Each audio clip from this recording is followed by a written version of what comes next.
What if everything you believed about respect and dignity was shattered in a single moment? What if, in the midst of a crowded plane, a simple mistake based on nothing more than race led to a life-changing confrontation? Imagine being a young man, wrongfully denied the seat you paid for just because of the color of your skin. The flight is already in motion, but it's the tension in the air that makes every second feel like an eternity. As the battle between privilege and justice unfolds, one question remains: who will stand up and who will stay silent? But when a father and son, bound by both blood and unshakable principles, decide enough is enough, can the system they're up against be challenged?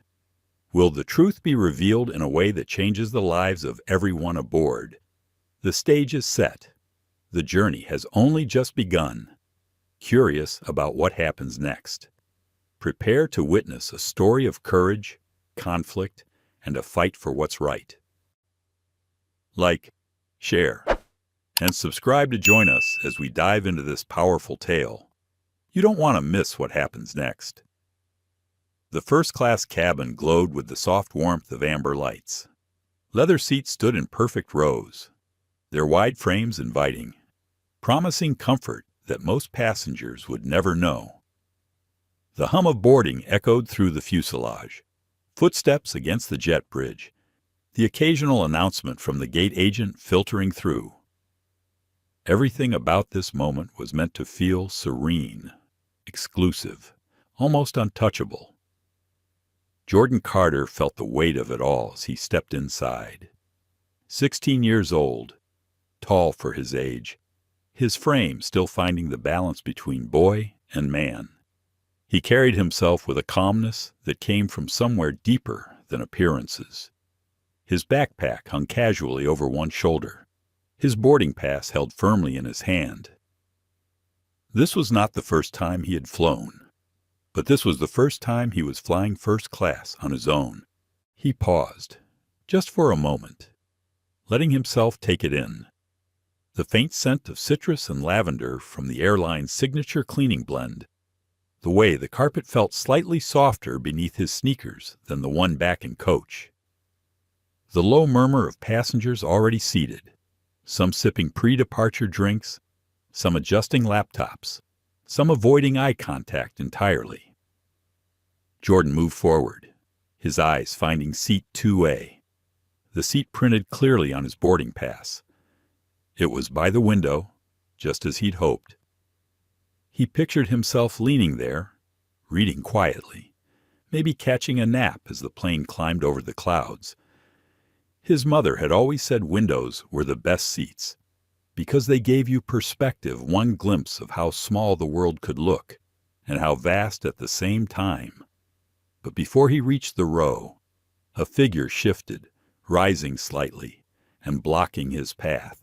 "Excuse me," came the sharp voice of a woman in a pearl-colored blouse, her posture rigid, her diamond earrings catching the cabin lights.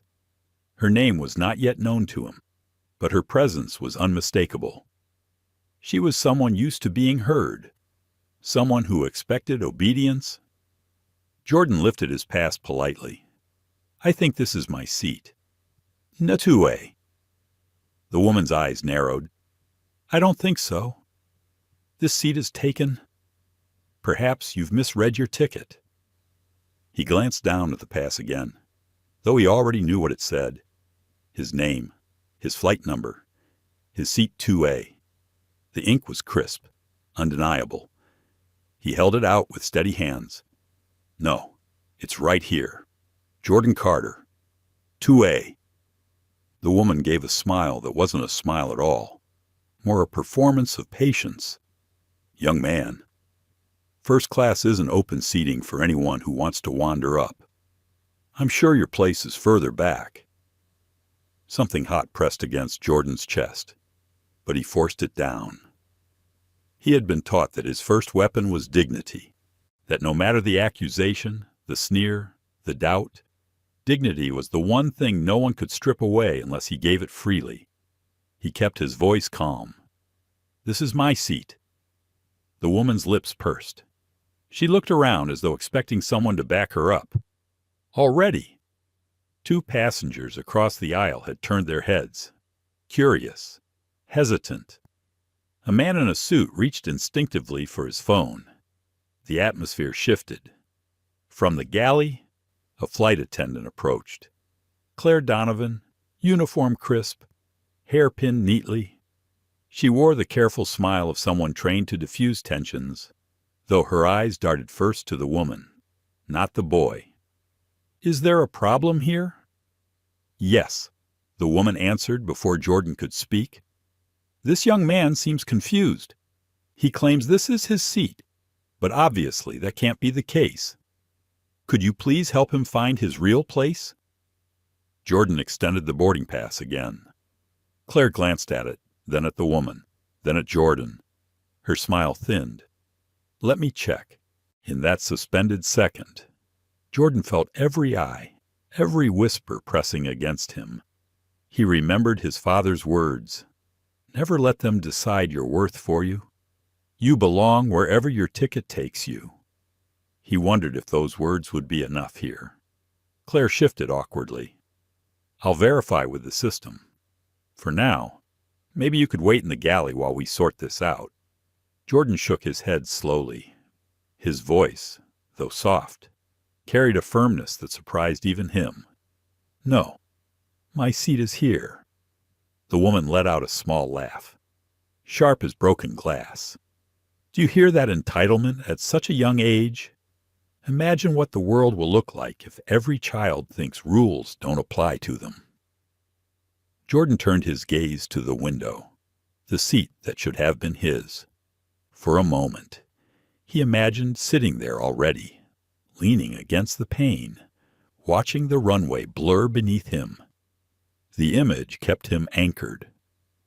Passengers shifted again, phones tilted discreetly, recording, some faces sympathetic, others calculating, yet no one spoke. The silence became its own verdict, heavy and complicating. Inside, Jordan fought with 2 instincts. One told him to raise his voice, to shout that this was unfair, unjust, rooted in something everyone knew, but no one dared to name. The other told him to hold, to stay still, to let the weight of his calm become its own kind of resistance. He swallowed, choosing the latter. "I belong here," he said quietly. The words hung in the air, more powerful in their restraint than if he had screamed them. Claire Donovan's smile faltered. The woman's expression hardened. The cabin held its breath, and Jordan Carter stood there, in the aisle of a plane not yet airborne, holding nothing but a boarding pass and his unshakable dignity. Jordan remained standing in the narrow aisle, the slip of paper in his hand like both shield and evidence. The boarding pass looked so ordinary, yet it was the only thing standing between him and the humiliation being crafted for him in front of dozens of strangers. The seat was only a seat, leather stretched across steel, but it symbolized something far larger. He could feel that already. Victoria Langford did not move. She had angled her body so that her shoulder partly blocked the row, her posture designed to occupy space as though it were her right. She sipped from the glass of sparkling water the flight attendant had brought her earlier, unbothered, as though this interruption were an inconvenience she would soon brush aside. Claire Donovan held the boarding pass between her manicured fingers, glancing down at it again. "I'll double-check with the manifest," she said finally. "Sometimes there are errors." Jordan forced himself to keep breathing evenly. "There isn't an error," he said, his voice firm, but even. "I know this is my seat." Victoria gave a small chuckle, low enough that only those nearest could hear, yet sharp enough to sting. "Sweetheart, confidence is adorable, but you'll find that confidence doesn't buy a seat like this." The words rang in Jordan's ears. Confidence doesn't buy a seat. The implication was clear. She didn't believe he belonged here. Not because of a clerical error, not because of miscommunication, but because of who he was and what he looked like. He thought of his father then, sitting somewhere behind him in economy. Marcus Carter had told him the night before, as they packed for the trip, "First class isn't about the seat. Son, it's about the way you carry yourself when the world tells you that you don't belong. That's the real test." Jordan wanted to live up to that. But right now, as the cabin silence thickened and the lenses of half a dozen phones hovered discreetly, the test felt almost unbearable. Claire excused herself, heading back toward the galley to check the computer system. Jordan remained by the row, unwilling to step back. Victoria's expression hardened at his persistence. "You're holding up the boarding process," she said coolly. "People are waiting. Don't make a scene."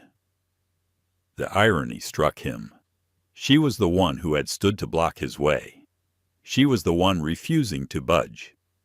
Yet somehow she painted him as the disruption. 2 rows back, a man in a navy suit whispered to his companion. Jordan caught fragments of the words, "Not worth it." Probably a mix-up. Why doesn't he just sit somewhere else? The whisper wasn't meant for him, but it landed like another stone added to the weight on his chest. Another passenger, a young woman with headphones draped around her neck, raised her phone slightly higher, recording more openly now. Jordan could see the reflection of himself on her screen, a teenager holding out a slip of paper, standing alone against the body language of an older woman who exuded entitlement. He wondered what the people watching that video later would think. Would they see him as stubborn, as difficult, as someone making trouble where none existed? Or would they see the truth that he was simply standing his ground in the face of someone determined to erase him from a space he had every right to occupy? Claire returned with the pass in her hand, her expression cautious. "Mr. Carter," she said. The use of his name made him stand straighter. "According to the system, your boarding pass is valid. However," the pause was deliberate. Jordan felt his stomach tighten. "However, sometimes upgrades are processed incorrectly. It's possible the seat was double booked." Victoria seized on the explanation immediately. "There. You see, it's a computer glitch. Obviously. My ticket was confirmed days ago. I'm a platinum elite. I've flown this airline for 20 years. Jordan's fingers curled around the strap of his backpack. He felt the sweat at his temples, though his voice stayed calm. "So who's being asked to move me or her?" Claire's lips pressed together. She didn't answer directly. "Instead," she said, "if you wouldn't mind taking a seat in the galley for a moment, I'll get the purser to help resolve this." That was the second time she had tried to move him out of sight, out of the cabin, out of the place where his presence made others uncomfortable. Jordan shook his head. "I'll wait here, by my seat." The defiance was quiet, but it carried. A murmur rippled through the nearby rows. Some passengers shifted uncomfortably, their eyes darting between him and the woman, between fairness and convenience. Victoria sighed dramatically, reaching into her handbag for her phone. "This is absurd. I'll call customer service myself. They know me by name. I'm sure they'll fix this faster than you." Jordan watched her dial, each movement rehearsed, calculated. He wondered how many times in her life she had made calls like that and gotten her way. Not because she was right, but because she was loud, connected, and privileged. Inside, his chest ached with the effort of staying composed. A part of him wanted to slam his boarding pass against the seat back, to shout that the ink on the paper was proof enough, that no explanation should be required.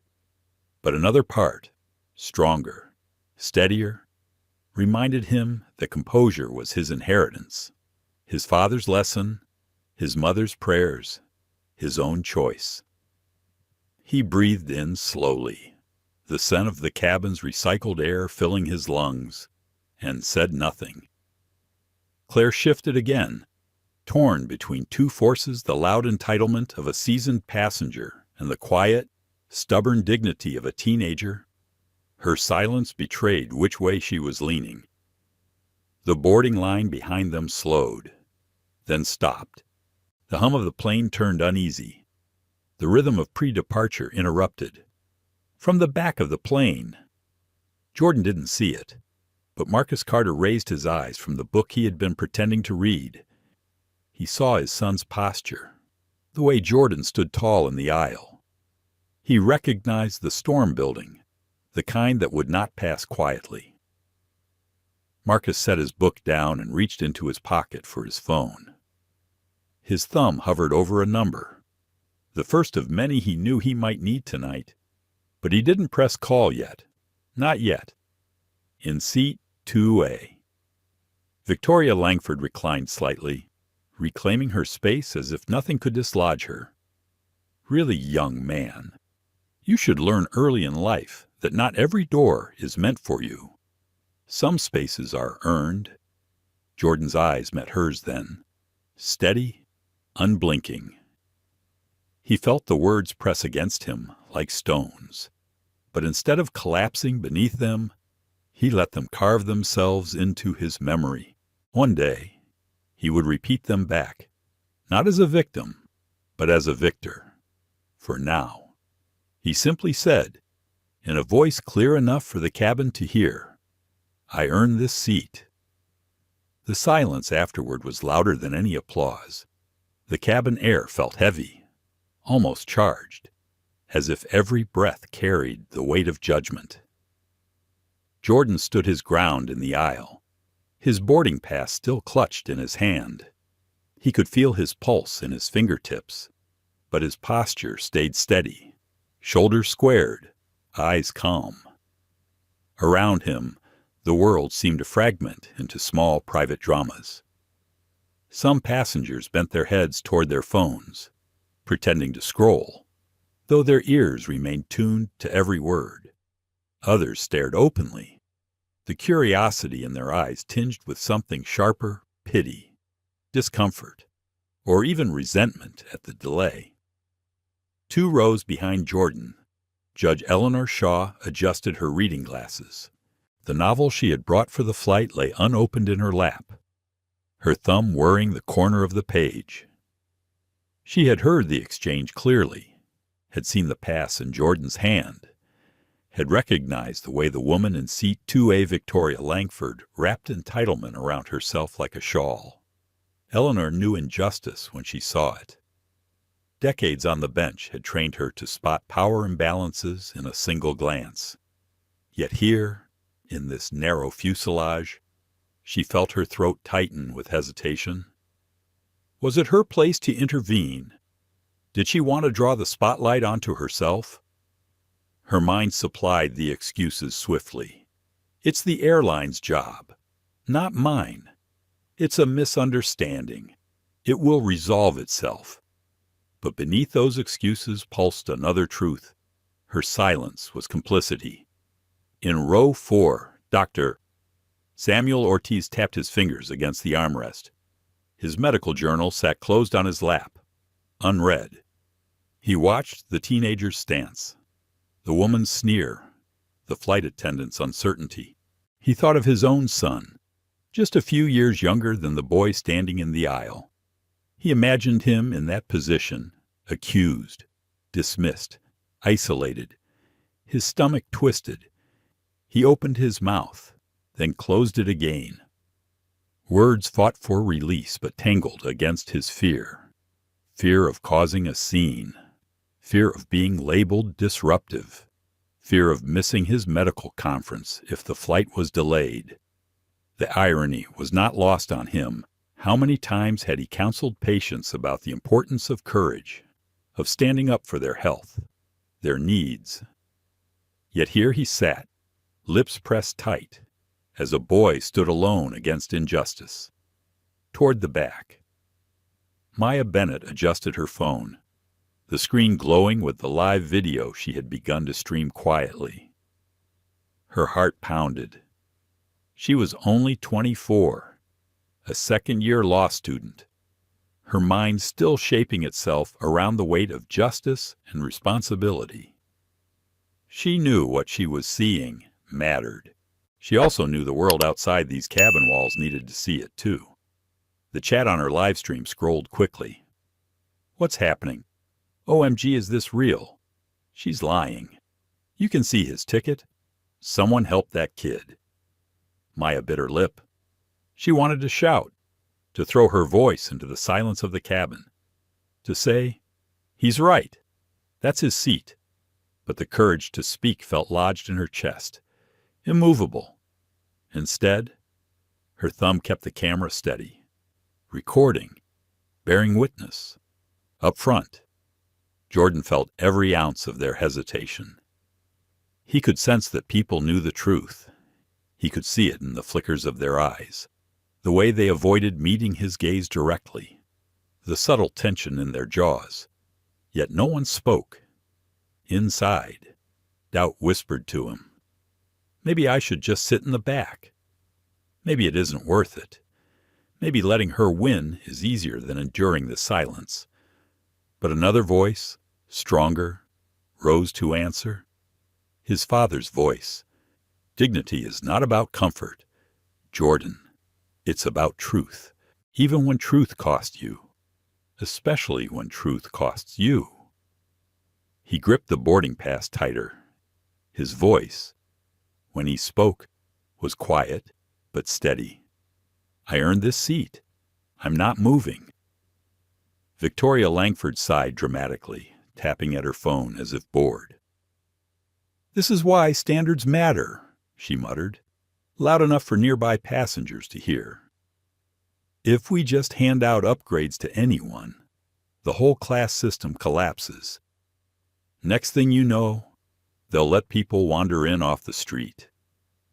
The words hit Jordan like a slap, not because they surprised him, but because they confirmed what he already knew. This wasn't about a seat. It was about belonging. It was about someone deciding, on sight alone, that he didn't. Judge Shaw closed her eyes briefly. The line had been crossed. She knew it. Her fingers twitched against the armrest, the beginnings of words forming on her tongue. But still she waited. She told herself she was searching for the right phrasing, the calm judicial tone that could cut through bias without inflaming it. Yet in truth, she hesitated because she feared what it would cost her to be the lone voice, to take the risk of confrontation. Doctor, Ortiz's heart thudded faster. He remembered a patient once, a young black boy brought into his clinic after a playground injury.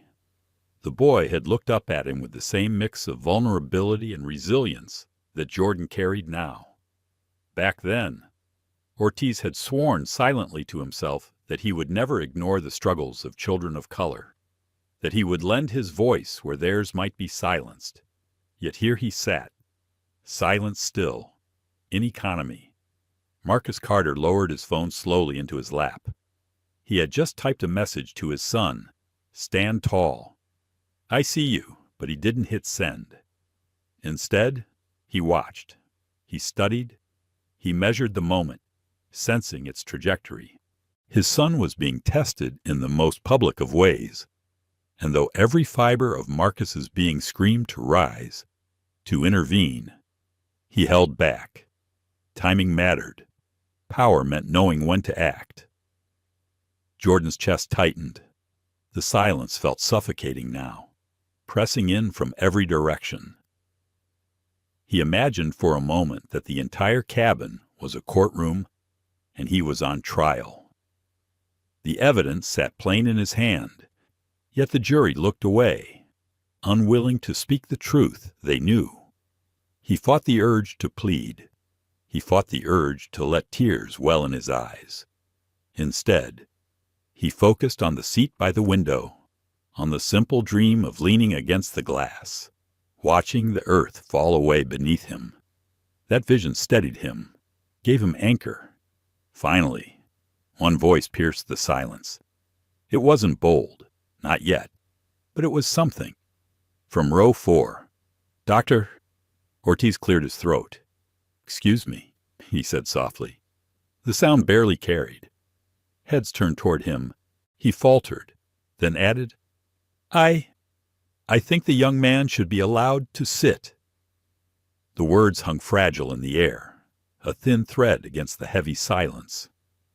Victoria shot him a glance, dismissive, then returned to her phone. But Jordan heard it, and for the first time, he didn't feel entirely alone. Maya's live stream chat exploded. Yes, someone spoke. Who was that? Why is no one else helping? Eleanor Shaw exhaled slowly, her hands stilled. She knew it was time. She leaned forward, removed her glasses, and spoke with a voice honed over decades in the courtroom. "Flight attendant," she said clearly, addressing Claire Donovan. "I am a federal judge. I saw the boarding pass. The boy is telling the truth. This needs to be resolved fairly." A ripple ran through the cabin, sharp and undeniable. Claire stiffened. Victoria blinked, her poise cracking for just a second. And Jordan, for the first time since he stepped into the aisle, felt the ground beneath him solidify. He had been standing alone, but now voices were beginning to rise. Marcus Carter sat in seat 18C, a nondescript spot along the aisle in economy, surrounded by the familiar shuffle of passengers stowing bags, adjusting headphones, and settling so for what they assumed would be an uneventful flight. To them, he was just another traveler dressed simply in a dark polo, jeans, and sneakers, his head slightly bowed as if absorbed in the paperback resting in his lap. Few glanced at him twice. But Marcus was not an ordinary traveler. He was the founder and CEO of Carter Dynamics, a global firm whose software powered critical systems in aerospace, defense, and energy. His name appeared regularly in the Wall Street Journal, Forbes, and on the stock ticker that scrolled across business channels. Billionaire, philanthropist, strategist. Yet here he sat, anonymous by design, watching the unfolding drama just a few rows ahead of him. He had chosen not to book first class for himself. The ticket had been offered, of course, but he had waved it away. "This trip is about you, Jordan," he had told his son. "You sit up there, experience it, own it. I'll be just fine back here." Now, as he watched his son stand in the aisle, dignity wrapped around him like armor. Marcus felt both pride and a slow burn of fury. He had anticipated obstacles in his son's life bias, doubt, the small slights that accumulated into heavy burdens. But he had not expected this. Not here. Not in the very moment when Jordan should have been allowed to savor the seat he had earned. He tightened his grip on the phone in his hand, on the screen. He had already opened a message thread with a trusted contact at the FAA. The cursor blinked in the empty text field, waiting for words. A single call could halt this flight. Another could summon federal oversight before the plane left the ground. The power rested at his fingertips. But Marcus hesitated, not because he doubted his ability to intervene, but because he understood the weight of timing. If he stepped in too soon, the lesson for his son might be stolen away, the chance for Jordan to discover his own strength, to hold his ground without the shadow of his father's influence.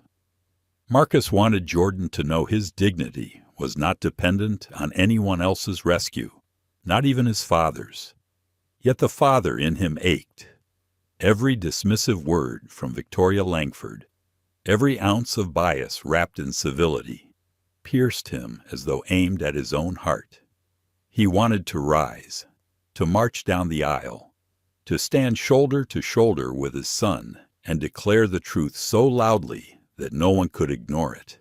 Instead, he breathed slowly, keeping his face composed, letting his mind run through scenarios. His life had been built on strategy. He had turned hostile boardrooms into partnerships, transformed corporate sabotage into billion-dollar acquisitions. Every move, every word, every silence had been calculated.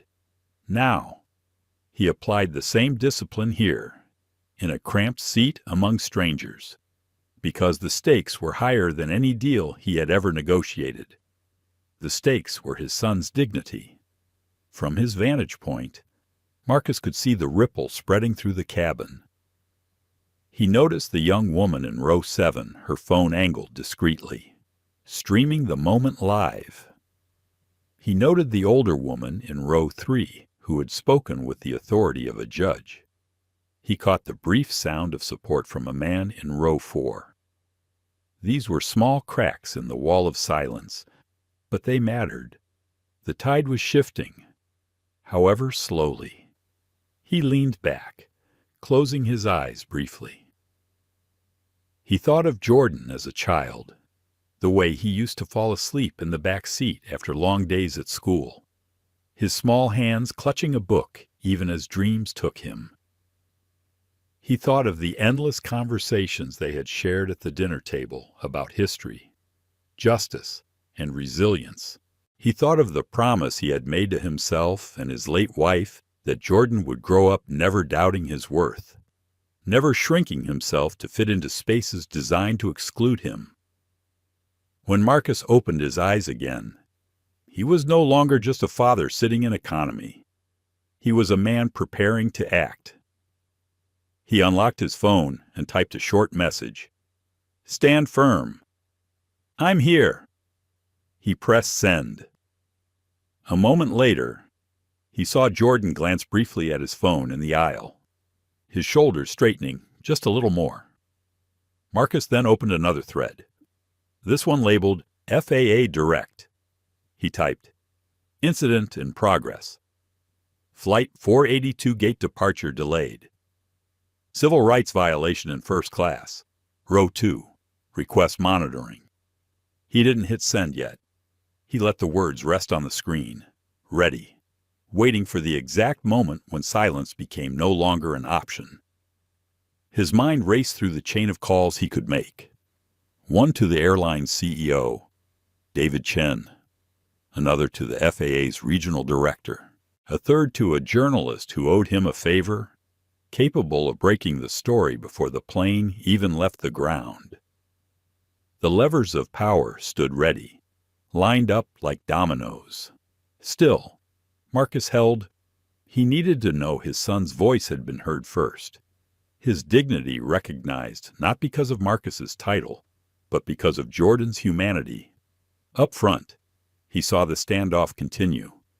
Claire Donovan's uncertainty was becoming more visible. Judge Shaw's words had landed heavily, forcing her to acknowledge that the boy had support, credible support. Victoria Langford shifted uncomfortably in her seat, though she masked it with disdainful sighs and exaggerated glances at her watch. Marcus studied her, too. He knew her type well. He had encountered versions of her across boardrooms, conferences, and social circles. People who wielded privilege like a weapon, who assumed that access was their birthright and exclusion their duty. He knew how they operated, and he knew, too, how they crumbled when their certainty was challenged by something immovable. Jordan was proving immovable. The plane's engines hummed faintly, a reminder that time was ticking, departure windows were narrow, and delays cost money. The airline crew would soon be forced to resolve the situation one way or another. Marcus could already see the stress on Claire's face, the quick glances toward the cockpit, the subtle hand gestures signaling to her colleagues. The decision point was approaching. Marcus tapped the edge of his phone, his thumb hovering. Not yet, he told himself again. Almost. He glanced at the man beside him in 18D, a weary traveler flipping through a magazine, oblivious to the drama unfolding ahead. The contrast struck Marcus sharply how injustice could exist in plain sight. And yet some would never notice, never care, never intervene. His gaze returned to his son. Jordan stood tall, his expression steady, his boarding pass still visible in his hand. He looked every bit like the young man Marcus had raised him to be. In that moment, Marcus knew with absolute certainty when the time came to act, he would act with the full force of his power. But for now, he let his son's dignity hold the line. And in the quiet hum of economy class, Marcus Carter became both the calm before the storm and the storm itself, waiting to be unleashed. Jordan remained rooted in the aisle, his boarding pass steady in his hand, though his palms had begun to sweat. The murmurs from surrounding passengers swelled and then quieted, like the ebb of a tide no one could control. Every second stretched longer than it should have. And still, no resolution came. Victoria Langford tilted her head back against the seat as though she were the true victim of inconvenience. Her perfectly manicured nails tapped rhythmically against the armrest. "This is ridiculous," she said loudly. Her words meant not just for Jordan, but for everyone within earshot. "We all know he doesn't belong here. The airline should have handled this already." Claire Donovan reappeared, flanked now by the purser, a man with graying temples and a harried expression. His name tag read Robert. He leaned close to Claire, whispering rapidly, then straightened to address Jordan. "Sir," Robert began, the formal title carrying an undertone of doubt. "We're working on verifying your seat assignment. In the meantime, perhaps you'd be more comfortable waiting in economy until this is resolved." Jordan felt heat rise to his face, but he steadied himself before he spoke. "This is my seat. It says so right here." "Why should I move?" Robert's smile was strained. "It's just temporary. We'll sort this out quickly, I promise." Victoria's smirk widened as if she had already won. Finally, someone with sense. "Let the boy sit where he belongs." The words were a knife wrapped in honey. Jordan's jaw tightened. Inside, a battle raged. Part of him wanted to shout, to force them all to see how wrong this was. Another part whispered that silence might spare him further humiliation. But the voice of his father cut through the noise. "Dignity is not silence. Dignity is presence." He inhaled deeply, then spoke clearly enough for the nearby rows to hear. "I earned this seat. I'm not giving it up." The declaration was simple, but it carried weight. A murmur of surprise rippled through the cabin. A few heads nodded faintly, though no one else spoke aloud. Phones lifted higher, recording every detail.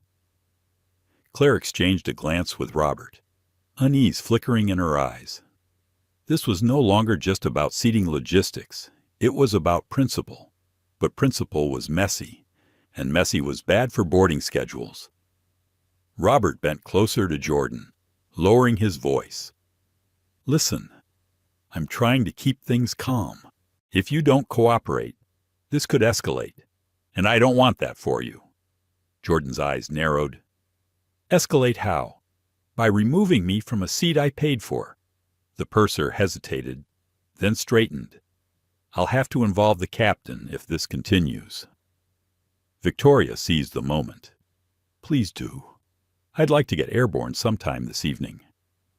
Her tone dripped with disdain, as though Jordan were nothing more than a delay, an obstacle in the way of her comfort. From row 3, Judge Eleanor Shaw leaned forward again. Her voice was calm but firm, honed from years of commanding courtrooms. "Purser, I've seen the boarding pass with my own eyes. The young man is in the right. Forcing him to move would be a violation of his rights as a passenger." Robert's composure wavered. His eyes darted between the judge, the teenager, and the entitled woman in the seat. He was trained to resolve conflicts quickly, but nothing in his manual had prepared him for this tangle of dignity, bias, and authority. Dr. Samuel Ortiz cleared his throat again, louder this time. "She's right," he said, his voice carrying more strength than before. "This boy deserves to sit where his ticket says."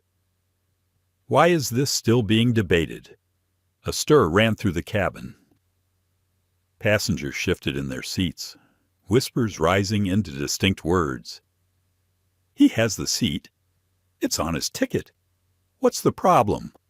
But still, no one beyond a handful committed to action. The silence of the majority loomed larger than the voices of the few. Jordan stood straighter, his heart pounding but his gaze unwavering. He looked at Claire, at Robert, at Victoria, and finally said, "If this escalates, it's not because of me. It's because you're choosing to ignore the truth." The words landed heavily. For the first time, Robert looked shaken.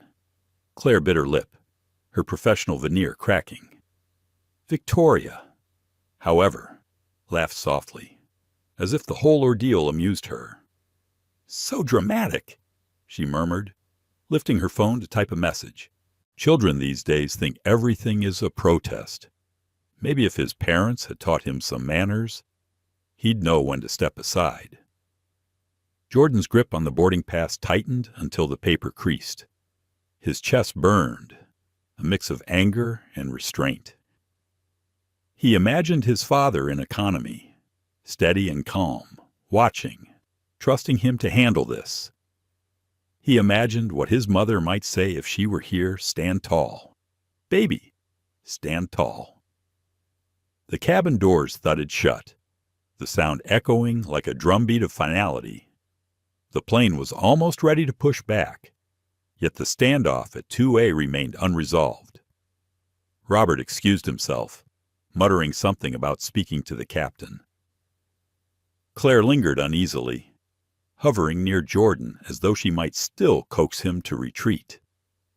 "Please," she whispered, her tone almost pleading now. "If you just sit in the back for takeoff, we can figure this out after." Jordan's response was immediate. "No, that's not acceptable." Her shoulders slumped. She knew the situation was slipping beyond her control. Moments later, the cockpit door opened, and Captain Richard Hayes emerged, tall, with graying hair and the air of someone accustomed to authority. He scanned the cabin quickly before fixing his gaze on the small cluster at row 2. "What seems to be the issue?" he asked, his voice carrying easily through the hush. Robert stepped forward. "We've got a seating dispute. Captain, passenger insists this is his seat, but Ms. Langford here also claims it." Hayes' eyes fell on Jordan, then on Victoria, then on the crumpled boarding pass in Jordan's hand. "Let me see it." Jordan handed it over, his hand steady despite the storm inside him. Hayes examined it, then glanced at Victoria's digital ticket on her phone. His jaw tightened. "This may be a duplicate booking," Hayes said finally, though the certainty in his tone was absent. "In situations like this, we often prioritize frequent flyers to minimize disruption." Victoria's lips curved in satisfaction. "Exactly." Jordan felt the words slice through him. Prioritize frequent flyers, minimize disruption, his existence, his dignity, reduced to disruption. Before he could speak, Judge Shaw rose slightly from her seat. "Captain, with respect, that is not policy. Federal law is clear the passenger holding the valid boarding pass cannot be displaced without cause. The boy has that pass. This is not a matter of preference." Hayes's expression darkened. He was not accustomed to being challenged, especially not in front of a cabin full of witnesses. Yet the authority in the judge's tone gave him pause. "Still—" Victoria leaned forward, her voice dripping with false sweetness. "Captain, surely you see this is a simple matter. Let the child sit in the back where he belongs. We're wasting time." Jordan's chest rose and fell with controlled breaths. He wanted to scream. He wanted to collapse into his seat and disappear. He wanted the ground to open and swallow the entire plane. But more than anything, he wanted justice. "I'm not moving," he said again, his voice clear, his tone resolute. The cabin seemed to hold its breath. Phones recorded. Hearts raced. And Marcus Carter, watching from row 18, felt the moment cresting toward the inevitable storm. The cabin seemed to vibrate with unease, though the engines hummed softly outside. Inside the plane, nothing moved forward. Passengers exchanged uneasy glances, some sighing, some fidgeting, but no one willing to look away completely from the drama unfolding in row 2. Jordan held his place, feet planted, his voice having just declared once more that he would not move. The words echoed in his mind, steadying him, though inside his chest the pounding of his heart threatened to betray his composure. He imagined his father watching somewhere behind him. That thought carried him, though he didn't know exactly what Marcus was doing right now. Victoria Langford leaned back smugly in 2A, her body language dripping with entitlement. She believed the captain would side with her, that the airline's need for efficiency and loyalty would outweigh the dignity of a single teenage passenger. She scrolled casually on her phone, pretending indifference, though her eyes flicked occasionally toward the cameras she knew were recording. She wanted to appear composed, superior, untouchable. Captain Hayes returned the boarding pass to Jordan, but didn't order Victoria out of the seat. Instead, he turned to Robert, the purser, muttering something about contacting operations. Claire Donovan remained close by, her hands folded in front of her, her face tight with unease. From row 3, Judge Eleanor Shaw broke the silence again. "Captain, you can call operations if you wish, but the law is clear. The boy has the valid pass. To remove him is not just unfair, it is illegal." Her voice carried the conviction of years in courtrooms. Whispers spread among passengers. A few nodded, murmuring agreement. Still, others looked anxious, glancing at their watches, worrying about the delay. For them, principle mattered less than departure time. Jordan felt their impatience like a cold wind against his skin. He wanted to shout, to demand that they see this wasn't about schedules. It was about humanity. But he stayed calm. His dignity would speak louder than anger ever could. In economy, Marcus Carter decided it was time to move. He opened his phone again, scrolling to the saved contact marked FAO Direct. With a steady thumb, he pressed call. The line rang once, twice, then clicked. A low voice answered, crisp and alert. "Peterson, Marcus Carter," he said quietly. "I'm on Flight 482. We have a problem." There was a pause on the other end, followed by a tone that shifted from casual to professional in an instant. "What kind of problem?" Marcus glanced down the aisle. Jordan still stood firm, the captain lingering, the flight attendants anxious, Victoria smug in her seat. "Civil rights violation. My son has a valid first-class ticket. He's being denied his seat because of a passenger's bias, and the crew is enabling it." Another pause. Then, "Understood. We'll monitor. Stay on the line." Marcus's eyes narrowed. "This is not one you can just monitor. Peterson, this flight cannot leave the ground until this is resolved. I want the FAA's Civil Rights Division notified. Now." On the other end, keys clicked rapidly. "Copy. What's the seat number?" "Row 2, Seat A. Passenger's name is Jordan Carter, 16 years old." I'll send documentation. He pressed the phone to his chest briefly, drawing a deep breath, forcing his face to remain neutral to the other economy passengers, who had no idea who sat beside them. He opened his email app, forwarding Jordan's ticket and confirmation code. Then he resumed the call. Received. Peterson confirmed. We'll flag it. Expect contact within minutes. Stay calm. Marcus ended the call, his eyes lifting once again to his son. His chest swelled with pride. Jordan hadn't wavered. Not once. But the clock was ticking, and Marcus knew the next moves would determine whether this became a private humiliation or a national story. Up front, Jordan shifted slightly, his legs stiff from standing so long. He caught Claire's eye, then Robert's, then Hayes's. None of them moved to end this. He could feel the cameras recording, the eyes judging. His mind whispered doubts. What if they force me off? What if I never make it to my seat? But he pushed them down. His father's words echoed. Dignity is not negotiable. Victoria sighed again, louder this time, theatrically exasperated. Are we really still debating this? I have a meeting in New York, and I don't intend to miss it, because a child can't follow rules. The condescension bit deep, but Jordan refused to flinch. Instead, he lifted his chin, his voice steady. I'm not moving. Her eyes narrowed. You're just embarrassing yourself. Before Jordan could respond, Maya Bennett, still live streaming from row 7, whispered to her phone. He's not embarrassing himself. She is. Her chat exploded with comments. Thousands were watching now, the feed spreading rapidly across platforms. Dr. Ortiz leaned forward again, his voice firmer this time. Enough. This boy deserves his seat. Stop dragging this out. His words emboldened others.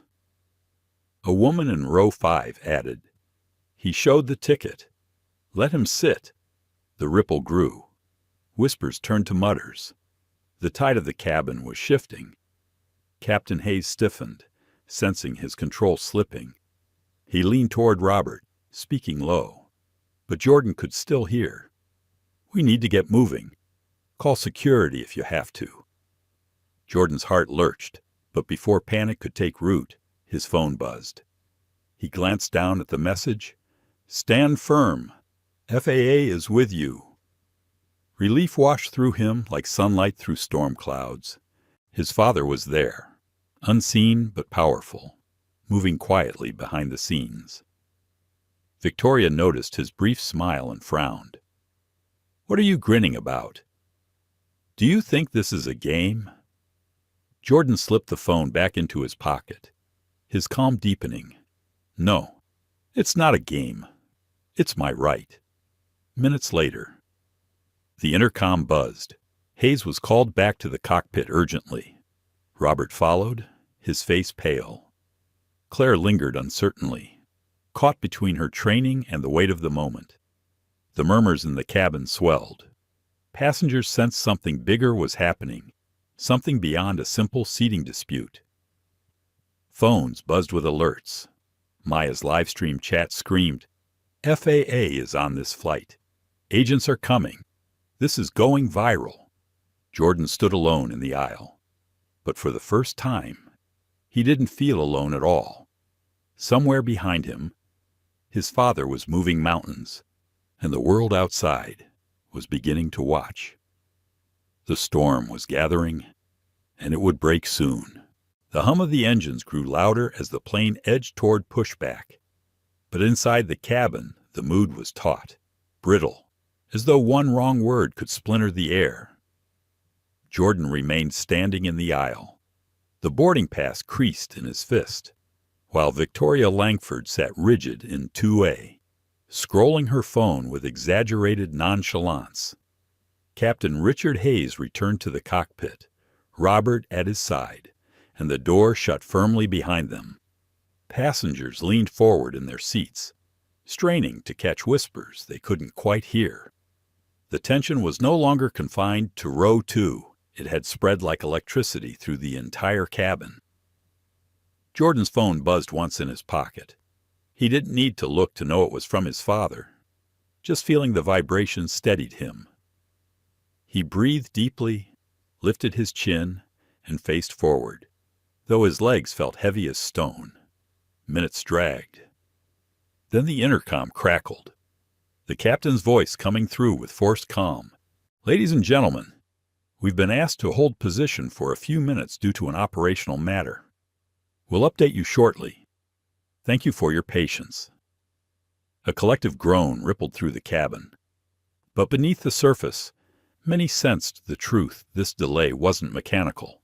It was human, in economy. Marcus Carter leaned back in his seat, his expression neutral, but his mind sharp.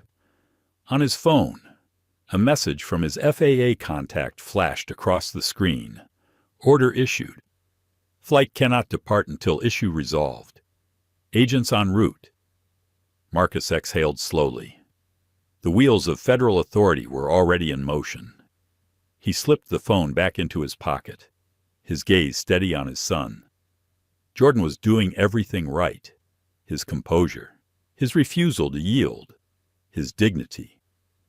It was all playing out just as Marcus had hoped, though his father's heart ached at the cost. Up front, Claire Donovan shifted uneasily, stepping back into the galley, her nerves fraying. She leaned against the wall, rubbing her temples, whispering to a colleague, "This is getting out of control."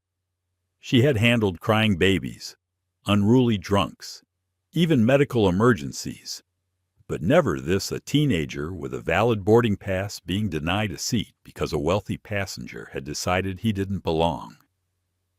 Victoria Langford lifted her phone to her ear, making another call. Her voice carried just enough to be overheard. "Yes, it's outrageous.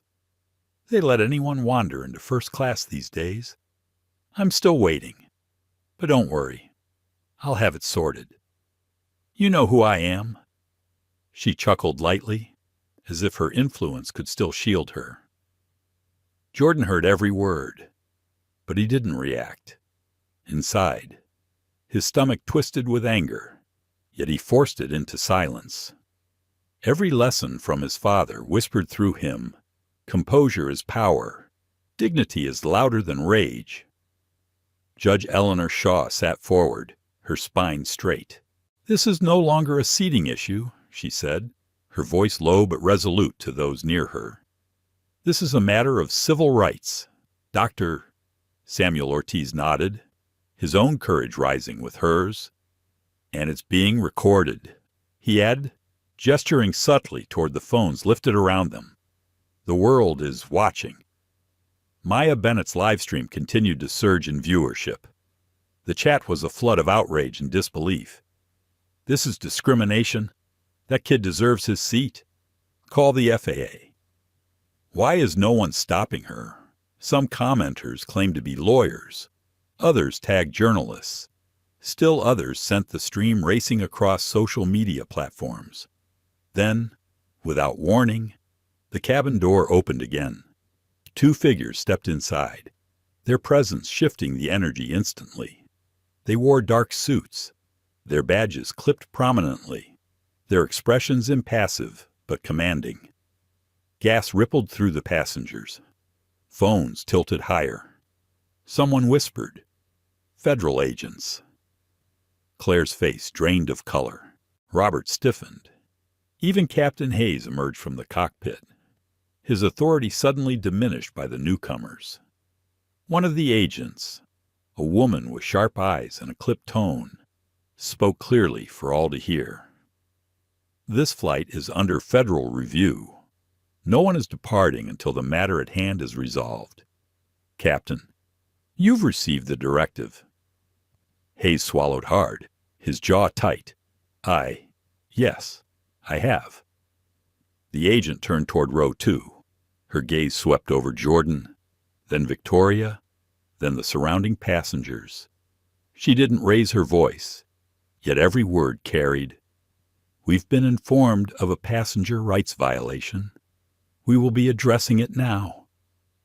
Jordan felt his chest tighten, a rush of relief mixing with apprehension. He hadn't asked for this level of attention. He only wanted his seat, his dignity.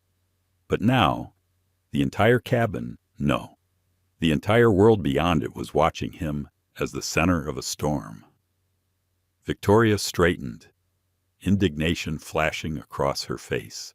"Excuse me, I don't know what you've been told, but this is nonsense. I've flown this airline for 20 years. I'm a platinum elite. That boy doesn't belong in this seat, and I won't be harassed for saying so." Her words hung in the air, heavy with arrogance. The agent's expression didn't change. "Ma'am, your loyalty status is not relevant here. What matters is the boarding pass." She extended her hand.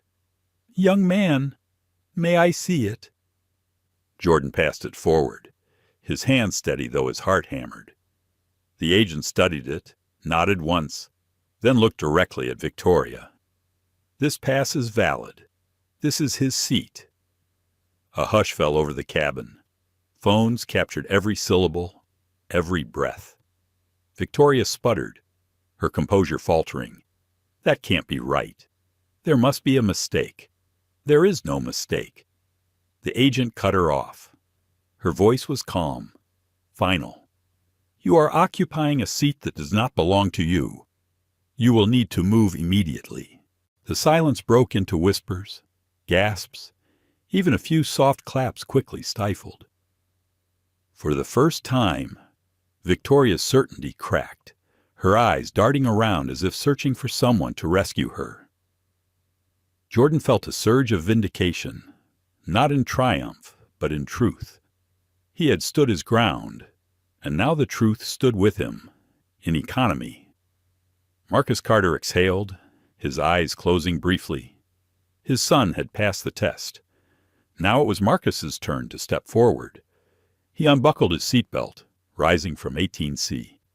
As he walked up the aisle, heads turned, whispers spreading. Some recognized him instantly, their eyes widening. Others only sensed his quiet authority, the aura of someone accustomed to power. Jordan looked up as his father approached. Relief washed over him, though his posture remained steady. Marcus stopped beside him, placing a hand gently on his shoulder. The agent glanced between them. "Sir, and you are Marcus," met her gaze evenly. Marcus Carter, Jordan's father. A ripple ran through the cabin. Phones flashed, whispers hissed. Someone gasped audibly. Recognition spread like fire. Marcus Carter, billionaire, CEO, one of the most influential men in the country. Victoria's face drained of color. Her mouth opened, then shut, her confidence collapsing into silence. And in that silence, the balance of power shifted completely. Marcus Carter stood beside his son, his presence radiating a calm power that seemed to alter the very air inside the cabin. His hand rested on Jordan's shoulder, steadying him, reassuring him.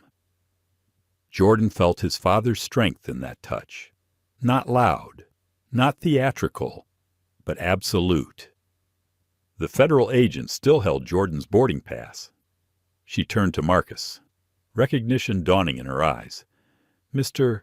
Carter, I presume—" "Yes," Marcus said simply. His voice carried easily without being raised. It was the voice of boardrooms, court hearings, keynote stages, the voice of a man who didn't need to shout to be heard. Whispers raced through the cabin like sparks. Passengers leaned toward one another, murmuring, some wide-eyed, some already pulling out their phones to search his name. Marcus Carter, billionaire, CEO, the man whose software had transformed industries, whose philanthropy had funded hospitals and scholarships, whose face appeared on magazine covers.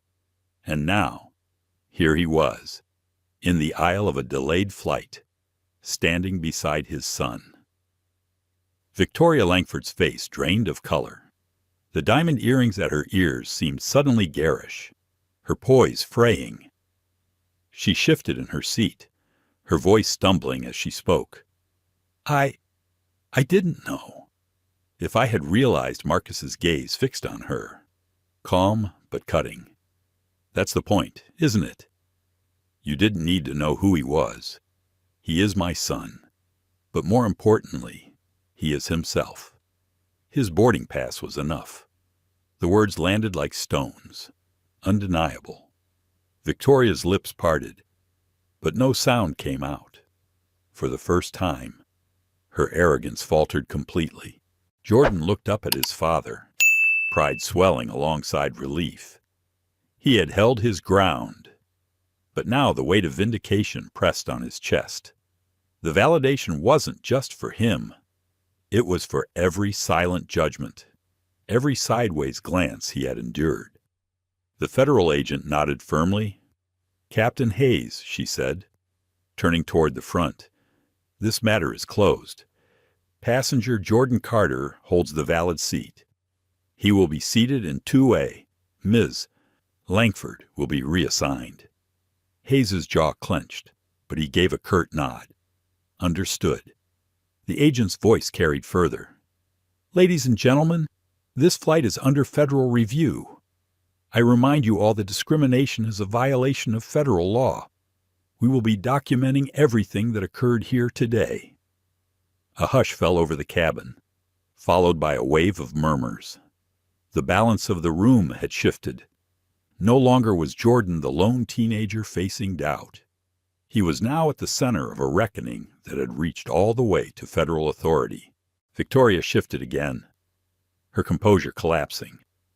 This is a misunderstanding," she stammered.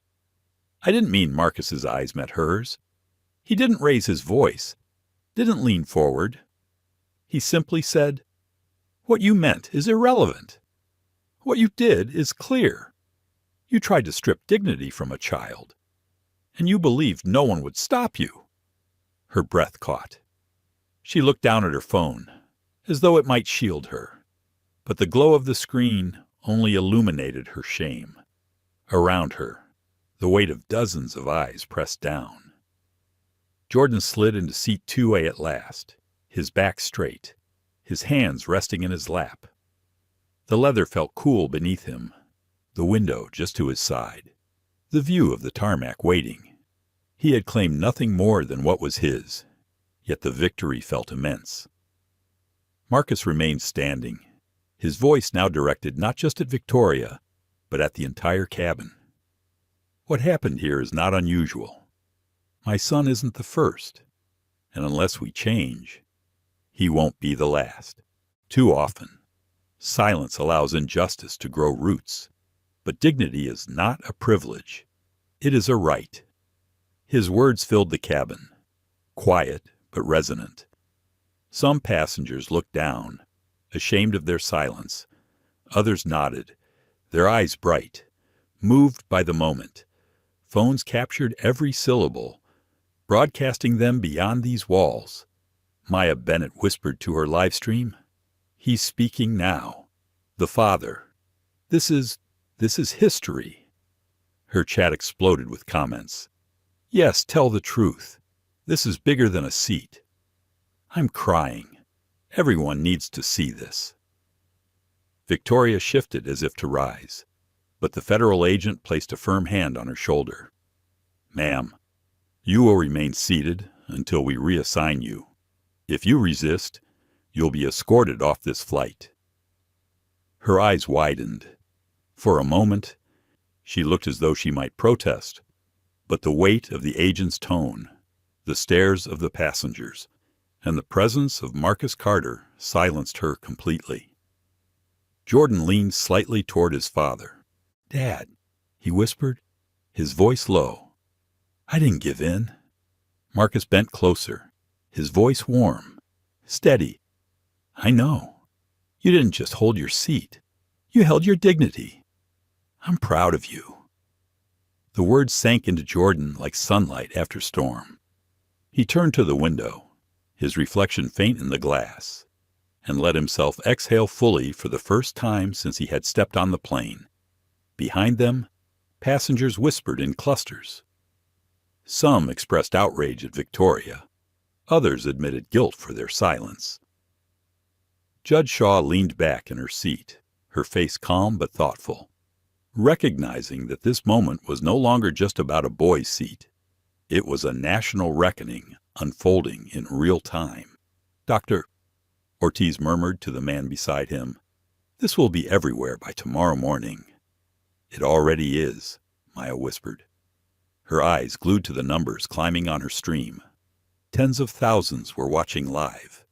The purser, Robert, stood near the galley, pale and shaken. He glanced at Claire, whose hands trembled slightly at her sides. They both knew their handling of this would be scrutinized far beyond the walls of this plane. Captain Hayes retreated to the cockpit, his shoulders rigid. For all his authority, it had been eclipsed by forces larger than him, by voices louder than his convenience. Marcus finally lowered himself into the seat beside his son, his presence like a shield, a promise. Together, father and son sat in row 2, one by the window, one by the aisle. The flight was still grounded, but something greater had already taken off. A truth had been spoken, a lie shattered, and a boy's dignity affirmed. Victoria Langford stared ahead, her hands clenched in her lap. Her world, once built on entitlement and unchallenged authority, was crumbling in real time, piece by piece, under the weight of exposure. And for Jordan, the storm that had raged within him settled into a quiet strength.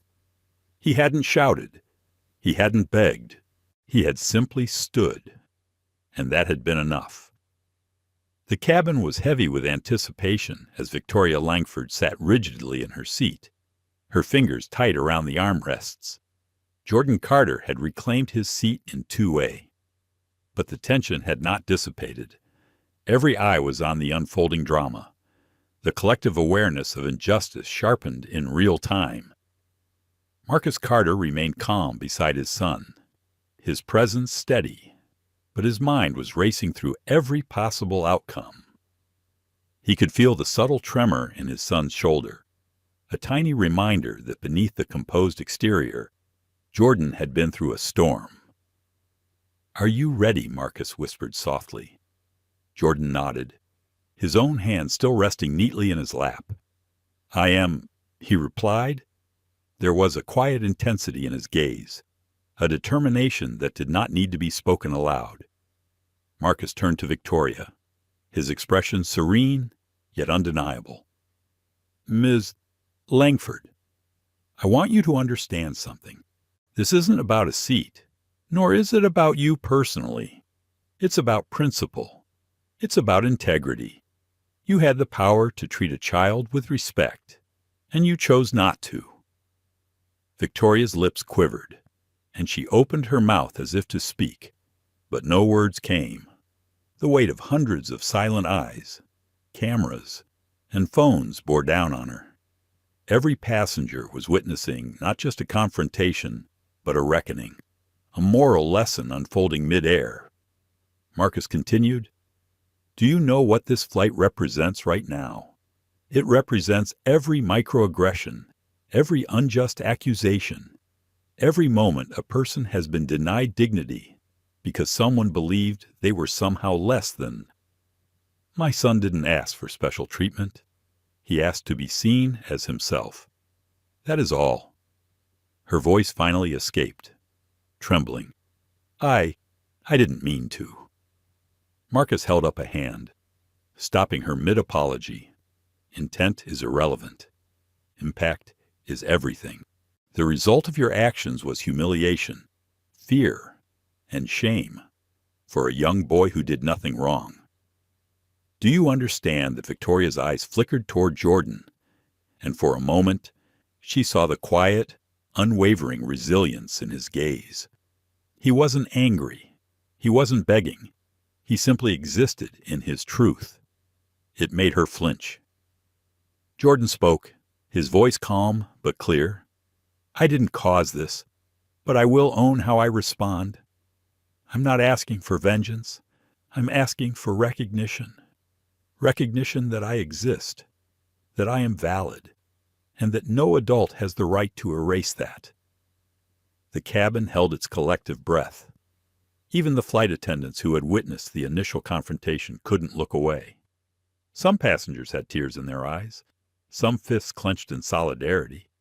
Others were silently recording, understanding that history was unfolding around them. Victoria swallowed hard. Her ego fractured. I thought I was following protocol. I didn't want to cause harm. Marcus leaned slightly forward, his voice gentle but unyielding. Protocol is not a shield for prejudice. Policy does not grant permission to strip away dignity. The question is not what you thought you were doing, but what you actually did. And that choice is yours to own. Ms. Langford. The room was silent, but for the faint hum of the aircraft. Jordan's heart was still pounding, but he could feel the collective energy shift. People were not just watching. They were feeling. They were understanding. The injustice was no longer abstract. It was alive, tangible, and undeniable. A young woman in the aisle seat whispered to her companion, I've never seen anything like this. This kid, he's not just standing up for himself. He's making all of us think. Maya Bennett, still live streaming, spoke softly into her phone. This is what happens when truth meets courage. I'm shaking, just watching it. Marcus's voice cut through the murmurs with quiet authority. Jordan, do you want to speak to the flight to everyone here? Jordan's eyes widened slightly. His father was giving him the opportunity to voice not only his experience, but also his truth. He drew a deep breath and turned slightly toward the center of the cabin, his voice steady. I'm not here to ask for sympathy. I'm here to ask for justice. Not only for me, but for anyone who has been denied respect because of who they are. Every child, every passenger, every person deserves to be treated fairly. No one should have to prove their worth to be seen. The cabin erupted not in anger, but in quiet applause, murmurs, and nods. There was a shared understanding among the passengers that this moment transcended a single incident. It had become a statement, a collective awakening. Victoria looked down, her fingers twisting nervously. She could no longer pretend the situation was trivial. Marcus's gaze never left her, steady and measured, like a beam of sunlight cutting through clouds. Jordan leaned back in his seat, a sense of release washing over him. The internal storm of anger, fear, and frustration that had been building inside him for months had finally found an outlet. He had not shouted, he had not demanded, but he had claimed his right to exist with dignity, and the world had noticed. Marcus reached out, brushing a loose strand of hair from his son's forehead. You did well, he said softly. You stood firm without losing yourself. That is strength. The federal agent, still positioned nearby, spoke into her radio. All protocols have been followed. Passengers are reminded that the flight will continue under federal supervision. Any further disruption will be handled accordingly, Victoria finally whispered, almost to herself. I see. I understand now. Her voice was thin, tentative, but it carried the first hint of comprehension. Jordan's gaze softened, though he did not speak. It was not for him to offer forgiveness, but for her to reckon with her own actions. In that quiet moment, the cabin felt almost sacred. The hum of the engines beneath them was a gentle reminder that life continued outside the confrontation, but inside, a microcosm of society was being rewritten. Passengers began to relax slightly. the intensity still present but no longer suffocating. The murmurs of solidarity grew louder, some thanking Jordan quietly, others nodding to Marcus with a newfound respect. Marcus leaned back in his seat, his hands folded. This is why we travel, why we interact, why we engage with the world. Not just to move from one place to another, but to challenge assumptions, to witness truth, and to honor humanity. Today, we've done that together. Jordan allowed himself a small smile, the first genuine one since boarding. The storm had passed, and while the scars of the confrontation would remain, they were now marks of resilience, courage, and integrity. Victoria's hands, previously clenched, now rested loosely in her lap. She avoided looking directly at Jordan, but she could feel the weight of his presence, the quiet insistence of his right to exist without obstruction. The cabin's energy had shifted entirely. What began as a confrontation had transformed into a lesson in dignity, strength, and accountability. The hum of the engines beneath them was no longer just noise. It was the pulse of change, of witnessing a moment where courage met reality, where truth prevailed. The metallic chime of the aircraft doors echoed faintly through the cabin as the federal agents moved with quiet precision. Marcus Carter remained seated beside Jordan, his posture calm, but his mind was sharp, noting every detail of the agent's actions, every glance, every measured movement. Jordan sat upright, hands resting lightly on his lap, his composure a stark contrast to the storm that had raged only moments before. The cabin had fallen into a tentative hush, the anticipation palpable. One agent, a woman with close-cropped hair and an unyielding expression, addressed the passengers. "Ladies and gentlemen, the situation on this flight involves a violation of federal policy regarding passenger treatment and safety. We are here to ensure compliance and accountability." Her voice was firm, authoritative, yet neutral, carrying no judgment beyond the enforcement of the law. Victoria Langford's hands trembled slightly as she looked toward the agents. The weight of her actions had finally settled over her like a physical burden. The disbelief in her eyes was now replaced by a dawning recognition of the seriousness of the moment. Marcus observed quietly, his mind cataloging the emotions and reactions that played across her face, noting the subtle shifts that indicated comprehension, or at least the beginning of it. "Ms. Langford," the agent continued, "you are required to follow our instructions. You will be escorted to a designated area for questioning and assessment. Any further resistance will be noted in your official record." Victoria swallowed hard, nodding almost imperceptibly.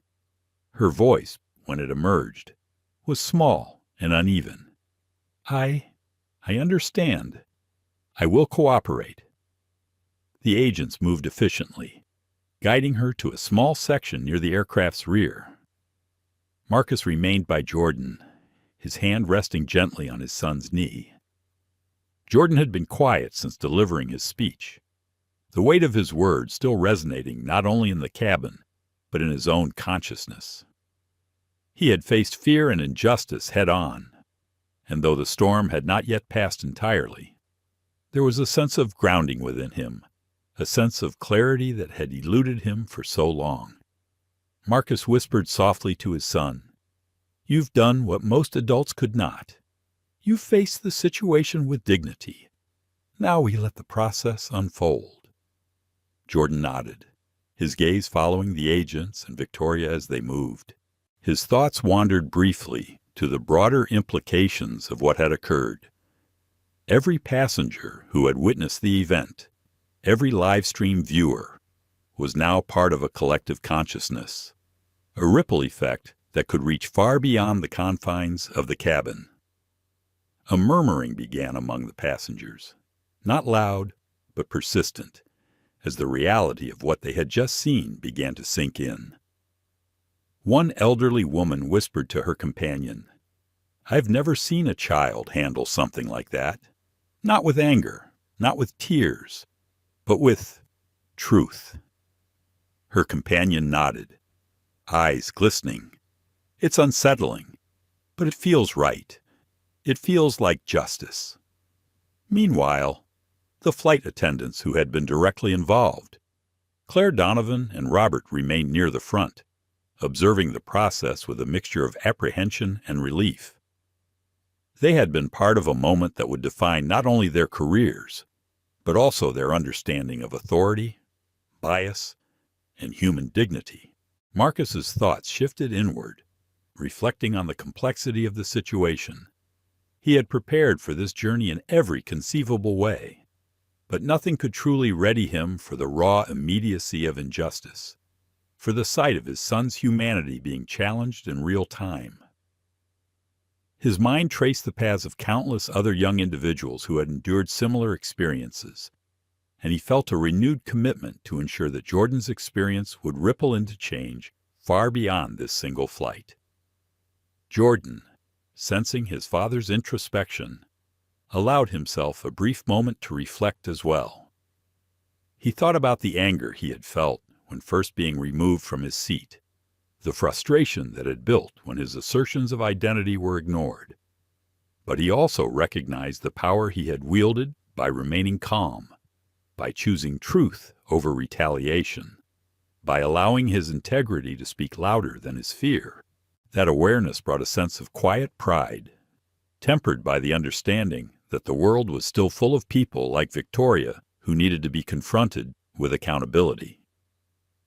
The agents completed their initial assessment and returned to the cabin, their presence authoritative but not oppressive. "The situation is now under federal supervision," the lead agent announced. "The individual involved will be held accountable in accordance with federal law and airline policy. The flight will proceed as scheduled." Passengers exchanged quiet nods and murmurs of relief. The tension that had gripped the cabin was still present, but it had shifted, moving from raw confrontation to an ordered sense of justice. Marcus felt a subtle release in his chest, a reminder that even in the midst of chaos, structure and accountability could restore equilibrium. Jordan exhaled slowly, his shoulders relaxing for the first time in what felt like hours. His mind replayed the moments of the confrontation, the courage he had summoned, the fear he had overcome. He recognized that this experience had changed him, that it had added depth to his understanding of strength, of dignity, and of human resilience.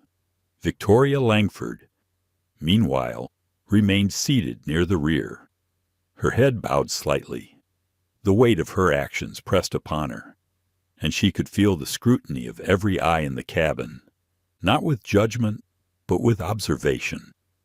The realization that she had misused her authority, that she had inflicted harm, was a sobering experience, one that would linger long after the flight had landed. Marcus placed a hand lightly on Jordan's shoulder, a grounding touch that conveyed more than words could. "Remember this, son. Courage is not the absence of fear. It's the acknowledgement of fear and the choice to act rightly despite it. Today, you acted with courage." Jordan met his father's eyes, a small, confident smile forming. "I know, and I'll carry this with me, not just for me, but for others too." As the flight continued toward its destination, the cabin began to normalize. Conversations resumed in hushed tones, passengers exchanged quiet reflections, and the hum of the engine seemed almost harmonious, a reminder of movement, of progress, and of the continuation of life beyond this intense moment. The incident had begun as a simple boarding dispute, but had evolved into a profound lesson in ethics, accountability, and human dignity. The presence of federal agents ensured that justice was not merely symbolic, but operational, reinforcing the principle that authority must be exercised responsibly, that integrity matters, and that courage can reshape the dynamics of any environment, even the confined space of an aircraft cabin. Jordan looked out the window, the vast expanse of sky stretching infinitely. The sun glinted off the clouds, illuminating patches of white and gold. He thought about the people who had witnessed him, about the millions who might see the live stream, and about the long journey of life ahead. He understood, with clarity, that this moment was not just about him or the flight. It was about a broader truth, that fairness, dignity, and accountability are not privileges, they are rights, and every individual deserves to be seen and respected. Marcus watched his son with quiet pride, understanding that this flight, which had started as an ordinary journey, had become a pivotal chapter in their lives. He thought about the ripple effect this moment could have, the conversations it would spark, the policies it might influence, the awareness it could raise. He felt a deep sense of responsibility to ensure that this event would be remembered not just for its drama, but for its principles, its lessons, and its impact. The cabin remained tense, yet calmer. As the realization of accountability began to settle in, the agents, having completed their initial intervention, remained vigilant but unobtrusive, ensuring that the flight could proceed without further disruption. The passengers, having borne witness to a profound confrontation, began to reclaim the ordinary rhythms of travel, carrying with them an unspoken understanding of the events that had just transpired. And in that moment, high above the clouds, Jordan Carter felt a quiet certainty. He had faced fear and injustice and emerged with integrity intact. He had been seen, he had been heard, and in that acknowledgement, he found not just relief, but empowerment. The journey was far from over, but the first step toward transformation, both personal and systemic, had been taken, in the most unlikely of places, at 35,000 feet above the earth. As the aircraft soared higher into the sky, the weight of the previous moments hung in the air, suspended with every gentle sway of the plane. The hum of the engine seemed almost comforting now, a steady pulse that matched the quieter rhythm of the cabin. The federal agents had ensured that justice was being served, but the echoes of the confrontation still reverberated through the passengers, especially those who had witnessed the unfolding of the event. Jordan sat quietly by the window, his gaze fixed on the endless sea of clouds. The thought of being removed from his seat, the injustice of the situation, still lingered in the back of his mind. But he had learned something in those moments, the power of composure, of standing firm in truth, even when the world seemed to tilt against you. His father's steady presence beside him had been an anchor, but now the lessons of the experience were his to carry. Jordan was no longer just the son of a wealthy CEO. He was a young man who had confronted systemic injustice head-on and emerged with a deeper understanding of the world's complexities. Marcus, sitting beside him, had been lost in his own thoughts. He had watched his son face the storm, not with anger, but with quiet resolve, and he had been immensely proud.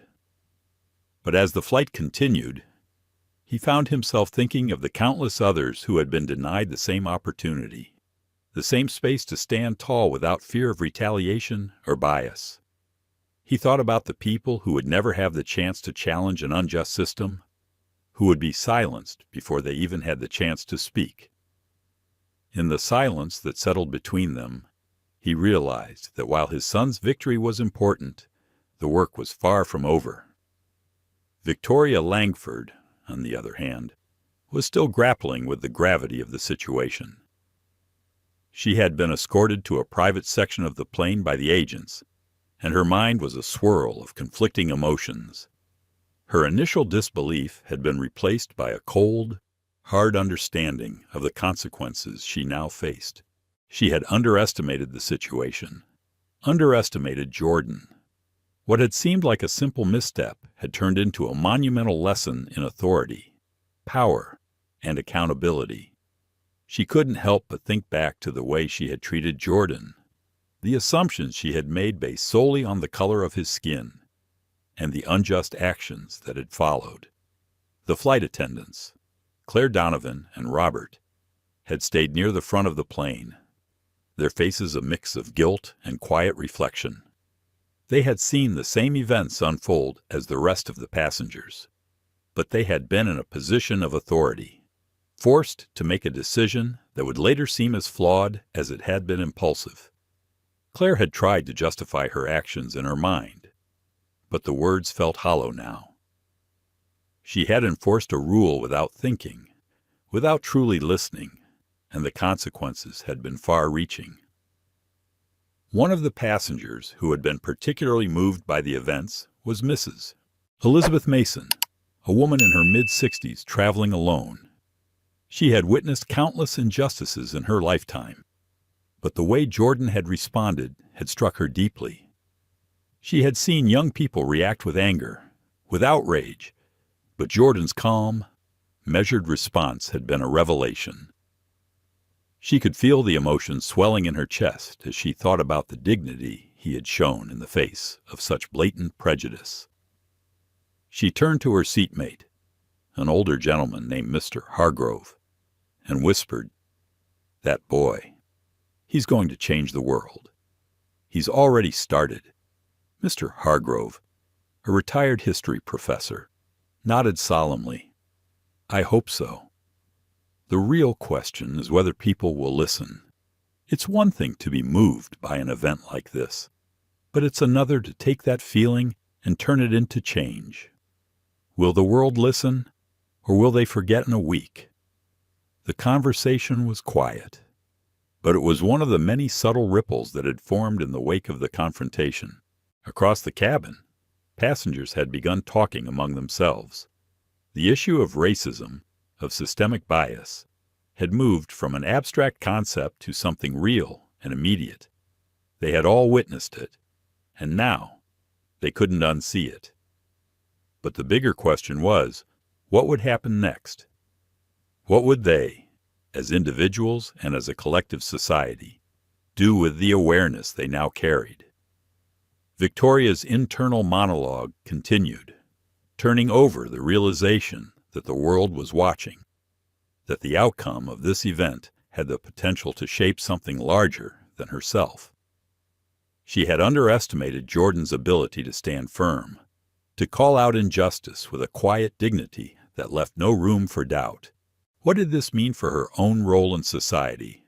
What did it mean for the company she worked for, the policies they enforced, the people they marginalized?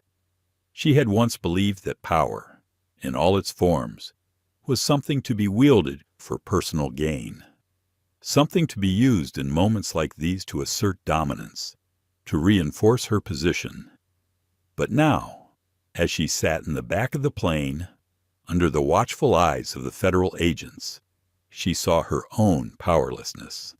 She had allowed her own biases to blind her to the humanity of others, and in doing so, she had lost the very thing she had sought to control. The cabin was quiet now, the passengers more reflective than they had been before. There was an unspoken understanding between them all, a sense of collective accountability that hadn't been there when they first boarded the plane. Some were still uncertain about the full implications of what had happened. But they knew one thing for sure: the dynamic between those in power and those without had shifted, even if only for the moment. Marcus Carter looked over at his son, still gazing out the window.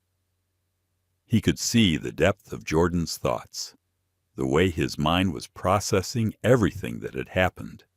For a moment, he thought about how different things might have been if Jordan had chosen a different path, if he had chosen anger over restraint, vengeance over truth. But Jordan hadn't done that.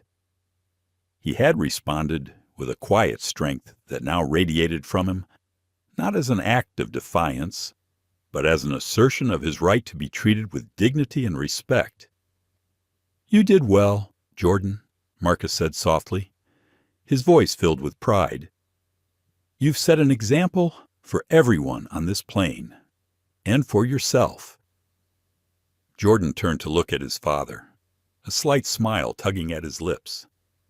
"I didn't do it alone. Dad, you were with me the whole time, and so was everyone else, even the people who just sat there and watched. This moment isn't just mine, it's all of ours." Marcus's smile softened. "Yes, it is, but it's you who stepped up when it mattered, and that takes courage." As the flight continued, the world outside the windows seemed to stretch into eternity. The turbulence of the past hours had settled into a quiet clarity, and the sky outside now felt expansive, limitless. The journey was far from over, but the lesson had been learned, both by the passengers aboard Flight 742 and by the people who would soon hear about what had happened. Jordan looked at his father, then at the cabin full of passengers who had all been witnesses to something they would never forget. There was no going back. The truth had been spoken, and now it was up to the world to listen. And in that moment, Jordan Carter knew that the fight for dignity and respect was not just something that could be won on a plane. It was something that had to be fought for every day, in every corner of the world. The final stretch of the flight felt different. The passengers, who had been tense, confused, and at times uncertain, now sat in a quiet, collective understanding. The atmosphere had shifted, the earlier conflict still fresh in everyone's minds, but now replaced with an undeniable sense of reflection. Jordan Carter, still seated beside his father, felt the quiet hum of the airplane's engines beneath him. It was the only sound that seemed to match the quiet determination that now enveloped the cabin. But there was something else in the air, too, a shift, a change in the way people saw each other, perhaps even in the way they would go on to live their lives. The federal agents had long since left, their duty done, but their presence had left a mark that could not easily be erased. People spoke in hushed tones now, aware of the significance of what had happened, but unsure of how to process it. The passengers, many of whom had been indifferent before, now sat with an openness that hadn't been there when they first boarded the plane. Some of them avoided eye contact with each other. Others couldn't help but glance over at Jordan, sensing the weight of his presence. Marcus looked at his son. He had been proud of Jordan's response, of the dignity with which he had faced the injustice. But now, as the minutes stretched on, he found himself thinking about the larger picture of the society that had allowed such things to happen in the first place. What kind of world was it where a young man could be wrongfully accused based on the color of his skin? And yet, how many others had faced far worse with no recourse, no way of changing the outcome? What did it mean to be a father in this world, to see your son struggle with the harshness of reality? "You've opened a lot of eyes today," Marcus said softly, his voice tinged with pride. "You've made people think about who they are, who they can be, about the choices they make." Jordan turned his gaze to his father. The words were kind, but they felt heavy. It wasn't just about making people think. It was about forcing them to confront the very systems that perpetuated this inequality.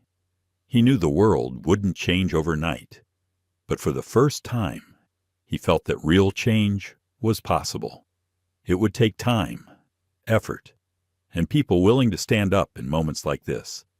But it could happen. It had to happen. "I don't think they were ready for it," Jordan replied, his tone calm but resolute. "People don't like to look at what's uncomfortable, but that's the truth. If you want things to change, you have to force people to face it." His father nodded. "And you did that today. I'm proud of you. I always will be." But even as Marcus spoke, His mind continued to turn over the events. His son's actions had been admirable, but what would happen next? The agents had left. The situation had been diffused. But what would happen once the plane landed? The story would be everywhere. Of course, social media, the news, people would talk about it. But would it make a difference? Would people change? He had his doubts. The truth was, it would take more than just one viral incident to transform the culture. It would take an entire movement. It would take people willing to speak out, to stand up in every corner of the world. Jordan's thoughts, too, turned inward. He couldn't help but think about what had happened in that moment. How many times had he, or someone like him, been forced to prove their worth, to defend their place in this world? His father had always taught him to rise above, to stay composed in the face of adversity. But there was something different about this moment. It was no longer just about personal dignity. It was about a systemic issue, something much larger than him. The people on this plane had witnessed it. The passengers who had silently supported him, the flight attendants who had been forced to confront their biases, the federal agents who had stepped in to uphold justice. They had all been part of something bigger now. They had all been forced to reckon with the way things were, and for better or worse, they would never be the same. Victoria Langford had been escorted back to her seat, but she hadn't spoken a word since the agents had left. Her mind was a whirlpool of thoughts, swirling around the reality of the situation. She had been part of something that was now a defining moment for her. She had failed to see the truth until it was too late. She had been so caught up in her own world, in the world of privilege and power, that she hadn't recognized the harm her actions had caused. And now, here she was guilty, embarrassed, but also changed.